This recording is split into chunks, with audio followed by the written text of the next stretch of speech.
Hi, my name is Eloise, and first things first, congratulations on making it this far. This is my guest lecture thingamajig for EDU 204, and hopefully it will set us up for next week's classes. I've titled it Productive, Curious, Collaborative, How Technology Can Help. I'll be talking a little bit about productivity tools that I like to use, a little bit about websites, and ways that you can stay updated on educational technology, and the collaborative bit is something we'll mostly be working on during Monday and Wednesday's classes.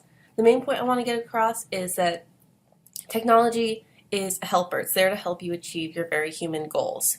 You still need to be curious, and the desire to be productive and collaborative still need to be there and still need to come from you, but technology can help. So, woo! So like I said, my name is Eloise, and I am the Instruction and Outreach Librarian here at Westminster College. What does that mean? Well, it means that my job is focused around teaching, but teaching in a bit of a different way than you will likely face in a K-12 environment. I usually work with disciplined faculty who are interested in teaching their students research skills, information skills, or just want their students to be more comfortable with library research. I sometimes come into one class, sometimes I'll come into more class. I'll talk to the students, we'll work together on their assignment. Sometimes I'll be meeting with students one-on-one. Sometimes professors don't want me to come in, they just want me to gather resources for their students. I'm still learning, I'm new at this, there's a lot to learn. I'll never stop learning, which is kind of why I got into this, because I'm a huge nerd and never want to stop learning. But my goals are the same as any educator. I want to be nice and friendly, hopefully helpful, and I want to help empower students to feel more comfortable with, in my case, the research process, so that they feel empowered to do all sorts of crazy cool things that I can't imagine. This can be difficult if you have a year or a semester with a group of students, and it can feel even harder because sometimes I only have an hour. So in my short time here, I found that incorporating technology into my instruction can help me bridge that gap and make the most of the time that I do have with the classes that I work with. I've also learned a few things from this process of experimenting with educational technology, or so I'd like to think. So here are my fancy pants lessons about using technology in instruction. Technology is fun, both for you and for the students, hopefully. It can be helpful if you plan it right and don't let it get in the way of everything else in your class, and if nothing else breaks. Side note, always try to have a backup plan because things do break.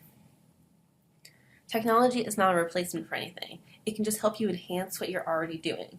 You still need to put in the work. In the beginning, it can actually make more work as you set up different websites, set up different programs, and try to create new things to incorporate into your lessons. Recognize that there's never going to be one perfect solution for every class or assignment. Technology isn't there for us to say, I want to use technology. It's there to help us accomplish specific goals or to solve specific problems. So it helps if you try not to take it too seriously. Try to remember that it's a fun little extra toolkit that you have as an educator, and try to remember to keep trying new things and new approaches, because that's part of the having fun with it.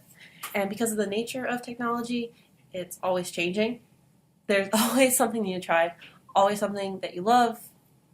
Sometimes things that you love go away or become prohibitively expensive. So keep trying new things, not just because it's fun, but because the nature of technology is that you'll have to stay updated on things. So as we're trying out new things, new approaches, fun new programs, we want to keep asking ourselves, what are my goals as an educator? Because we want to keep those in mind, or else we might fall into the using technology for technology's sake, which is not great. In the end, technology is just there to help us accomplish our very human goals as educators for ourselves and for our classes and for individual students. So if you keep your goals in mind as you experiment, as you play around with technology, you'll probably be on the right path. So maybe I was soapboxing a little too much. I tend to do that. Keep in mind, though, your bigger theories about technology and about education and your bigger thoughts on these topics as we talk about the more practical things and as we investigate these things. Because now we're going to move on to productive, curious, collaborative. And first off, productive. So here are 4 productivity tools that I love, and I use all the time: Google Drive, Evernote, Toggle, and Workflowy. Like I do with instruction in my personal life, I'm always playing around with new things, trying new things out. Toggle is pretty new to me, and I love it. It keeps me real productive. Please, if you get the chance, go to the other tab of this site after this lecture. I've typed up little handouts on each of these tools saying what they do, what the main features are, and how you use the main features, why I use it, and some reasons why you might like it. So that's just on the next page, and check those out. But just remember that, like, each class is different, and you might have to take an approach for different classes, different assignments, different groups of students. What works in your personal life or in your professional development is not going to be exactly the same as what works for another person. What works for me is going to be different from what works for you, what works for the person sitting next to you. And that's totally cool. Just feel free to play around with new things. So like we know, the nature of technology, it's always changing.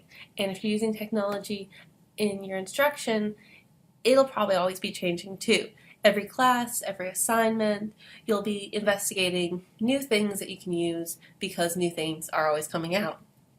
So you really want to try to be curious about this and keep up to some extent, to the extent that you can, with educational technology news and with new programs that are coming out.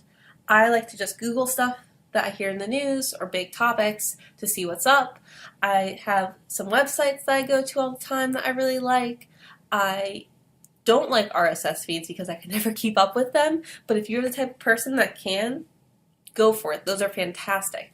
If you are a social person, take this to Twitter. Talk about this with other people. If you are really into educational technology, start a blog, share your knowledge, and try to take advantage of classes like this, of conferences that you go to in the future, or teachers that you work with in the future to talk about what you're doing in your class. Ask them what they're doing, because most of the time we learn from each other in just simple conversation. So here's a list of websites that are just completely free, or you have a free account to access them, that I like to use and I use to keep up to date with what's up in educational technology. There are links to all of these on the next tab of this website, so I would recommend that you check them out. Maybe just now, maybe regularly, see if any of them are something that you might be interested in. Next tab. So, your mission for next class is to use those websites that I provided, or websites that you like, or just try Googling about, if that's your style, to find a collaborative technology with an educational potential that you want to learn more about. If you could, please sign up before next class. There's a link in your assignment box to a Google Sheets that you can use to sign up for a technology. So on Monday, small groups of 2 to 3 folks will be working on learning more about one collaborative tool. So if you see that someone's already signed up for something that you really are interested in, sign up for something else for the meantime, but keep them in mind for something that you might want to work together with. On Wednesday, we'll be making brief presentations in class, 5 to 7 minutes. So Monday will be just a work time. Wednesday will be brief presentation time. Feel free to go to the next tab of this website to download the assignment in full. So if you have any questions about the assignment, about all the nonsense that came out of my mouth today, let me know. Feel free to email me at stephente@westminster.edu, or stop by the library. My office is on the first floor, around the corner. But yeah. So thank you very much for listening. Feel free to explore the resources on the other tab of this site, and I will see you on Monday at the library.